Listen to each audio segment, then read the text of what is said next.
Okay, we're gonna do this picture of Mozart. Now I'm sketching it out first before drawing it with conte and pastel with pen. Again, I'm doing this to get used to the face. Kind of like to warm up, like we did with the other portraits. It's something I really like to do.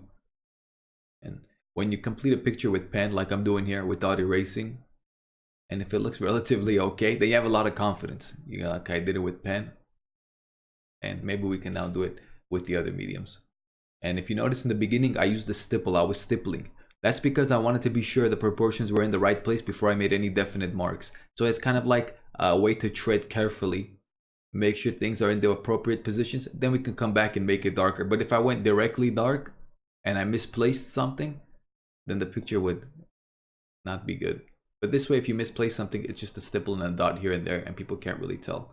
Okay, now that we're warmed up, we move to toned paper. And I'm using 4 colors here: black, white, red, and brown. And the red is sanguine, how you say it. So with the sanguine, I sketched out the proportions of the head. It's a little bit easier now because I'm familiar with his face. I'm familiar with that reference. And now we got something slightly darker. We put in the brow, the nose, the mouth, the hair. Now the major elements, we know where they are. And now you're gonna see me go and establish the lights and then separate them from the shadows, and also give the face some color and tone. And I do that by passing that red conte lightly over and mixing it with the white. Okay, we put that nice red jacket in. We have the major masses of the shadows, and this step becomes a lot easier if you remember to squint. Squint at your reference and then squint at your picture. Squint at your reference and squint at your picture. The conte is really cool. It's drawing, but it's also really close to painting. And if you don't mind the dust going everywhere and up into your nostrils, one of the funnest mediums to use. It's one of my favorites.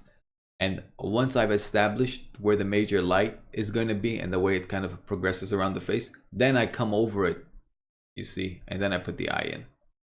Sometimes in the beginning you have an accurate drawing and you need to paint over certain things, and you're afraid to lose that initial drawing, so you paint around your drawing. And that always sucks when you fall into that mind state, and it always comes from a lack of confidence. And we always remember the maxim: thicken the lights, thin in the darks. And so, you know, with paint, it's easier. You just grab more paint and apply it to the canvas wherever you have those lights. But with pastel or conte, what we use is a softer pastel stick. And that's what I use for the final lights here. And I try not to, you know, have those softer ones touch the shadows though. Bernini said that a person reveals their character most right when they're about to speak or right as they're finished speaking. And if you look at Bernini's portraits, you'll find that his sculptures, he captures that moment. And I think this picture, I try in all my pictures to capture that moment. But you see on this one, it looks like he's about to smile. Maybe he let off a silent fart. And that's something that he was known to do.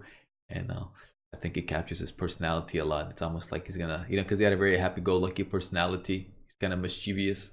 And this picture, at least for me, represents that a little bit.